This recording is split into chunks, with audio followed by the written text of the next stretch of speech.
dadhabanii dhufanii karra cufatanii nyaatan jedhanii abbaa gonfoo ani ijoollummatti xiyyaa dhufte asumatti naalaaltu malee anatti hin dhaqu.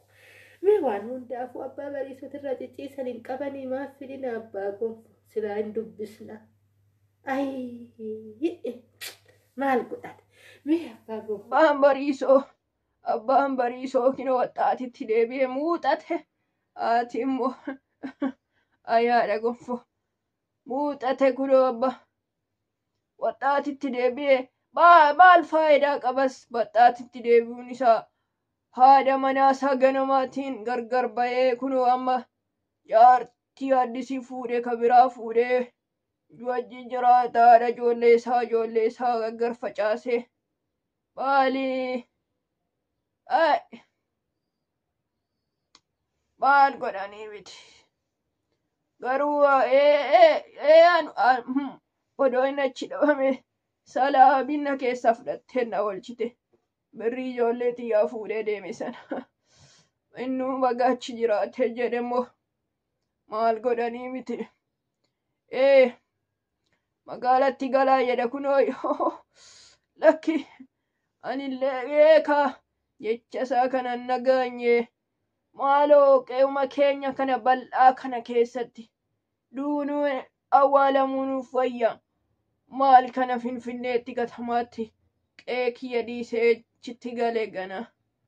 Lakki haadha gonfoo lakki. Ani kanan barbaadu. Abbaan bariisoo yaanni isaa wa'uu akka waxxaati kunoo qeerrommaa durii sanitti deebi'aa jira. Dhaalli qimsamuu. In dhufa samoona dhufuun isaan oolume. Tole. Aannan teetan. Wantumni bareen akka jaartii ofii eessa jira. Namaas taamamti. Aannan nama qicci hunu. Maal jaartiin guyyaa keessa fudha jiqijigii ishiituu hin danda'ani. Abbaan bariisoo. Mee dhiise. Mee samoona hoo dhufeen mari'annaa. Gadi dhufuusaan oolu.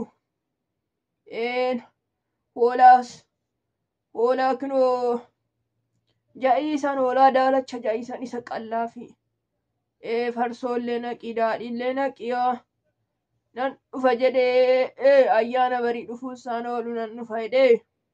Mee hoo bilbilli tunillee hojjettee bilbillaa fi gonfooffaanis ayyaana barii dhufuusaan hin oolu. Akkas yaada gonfoo. Mee natti dubbatin. Dudda addaan na yaasse makiina. Mee na dhiisi. Mee nan ciisa koy.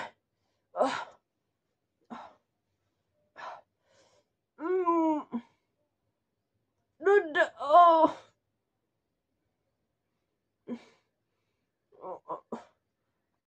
Gonfoo. Maal fakkaata torbeen kun egaa torbeen kun guutuu salaayyuu qoromsuma. Maal fakkaata qormaanni haala kamiin hojjettee? Siniif deebi'ee miti? Maal fakkaata turere? Waaw. Maas nama namaata akka hojjechuullee hojjedheetiin jira. Waan deebi'u immoo nima hin. Eebba kan kotissi murde. Eebba qormaataa eebba kan kooti arguudha cinqamaari taane. Tuma eebbifame amma eessatti sidiisatti waan mallee waggaa meeqa. Kamiin fuugaatti walaalaan sinadha. Waan ta'e jedhe carraa gaarii. Tun eebbifamuu dhiisee ala nanaa wayya. Sumaadhi. Tutti biyya jiraatte ta'u garuu akkamiin. Maal fakkaata turere? Waaw. Maas nama namaata akka hojjettu. Hojjettee jirtaa hunda isaayyuu namatti dhugaa. Jabaadhoo atilleen xumurarra geessee jirta. Waaw guyyaa eebba keetii arguuf immoo hawwiin kan koo inni guddaan. Abba fi harmeen maal akka isaan jedhan gammachuu isaanii hin beeku. Dhuguma dubbachuuf gonfamee kana wali qaba. Meedhiisi leensu dhugaa qormaanni baay'ee jajjabaataa jira. Anis hedduu kana sababa ba'aan dhufuu fi baay'ee qormaata irratti hin xiyyeeffanne. Qormaata qoramaa jirra garuu deebisa carraa gaarii eeggataa jirra. Hojjedheera. Sinnaa hojjete seetiin walumaan qosmaan argaa jirta garuu yaadaan biiziis waan ta'eef beekamnu gaa carraadhuma hojjetanii fi miti kontiin qormaanni xumuraa kun carraadhuma agar hojjetanii kan dhabanus ni jira kana beektaan. Hojjettee jirtaa hunda isaayyuu namatti dhugaa. Jabaadhoo atilleen xumurarra geessee jirta. Waaw guyyaa eebba keetii arguuf immoo hawwiin kan koo inni guddaan. Abba fi harmeen maal akka isaan jedhan gammachuu isaanii hin beeku.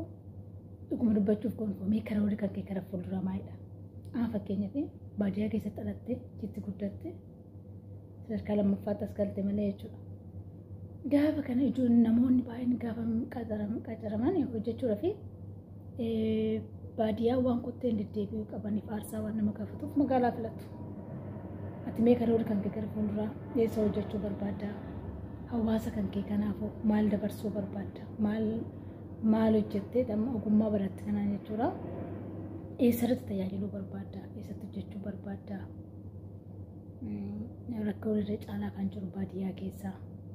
Ati immoo mee hawaasa kan kee kana osoo maaliin gargaarte osoo maal gootee fi kan ati itti gammaddu hojii kan keessattis kan boontu jechuudha.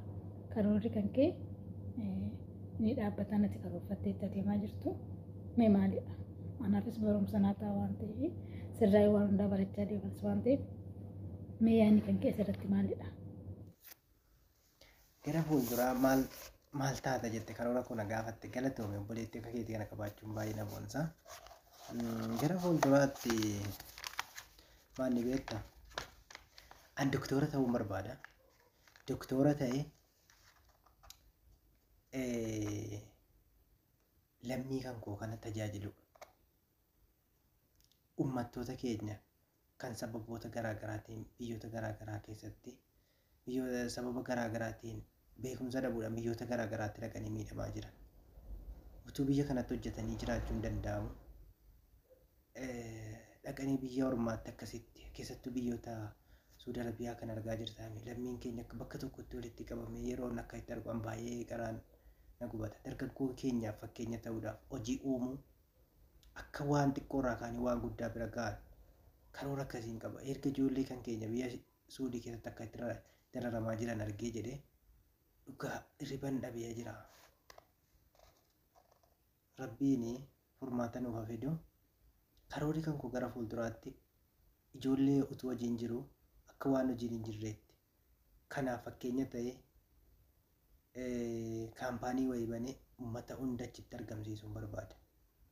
Kana karoorri kan koo gara fuulduraatti ammas immoo haawwan keenya dhukkuba garaagaraatiin akkasumallee bookee musaatiin baadiyyaatti miidhamaa jiran ijoollee iddeen dadhabetti farda yaabbadhe baadiyyaa keessa deeme uummata kiyya tajaajiluudhaaf an qophii. Dargaggoota ogummaa dhabanii beekumsa dhabanii biyyoota garaagaraa keessatti miidhamaa jiraniif fakkeenya ta'ee as deebisee hojii uumsisee baadiyyaa keessatti biyya keenyaa kun rabbi nu badhaase kun dhugaa akkas jedhee wanti dubbatamu hin jiru. Rabbiin biyya keenya nagaa nuuf haa godhu. Uummata keenya dararamaa jiruuf rabbiin furmaataa fidu siin jedha. Iddoo galatame gaaffii bareedaa na gaafatte. Ati yoo karoorri kan kee gara fuulduraa maali? Gaaffii ajaa'ibaa na keessatti oolu. Ati nama cimtuu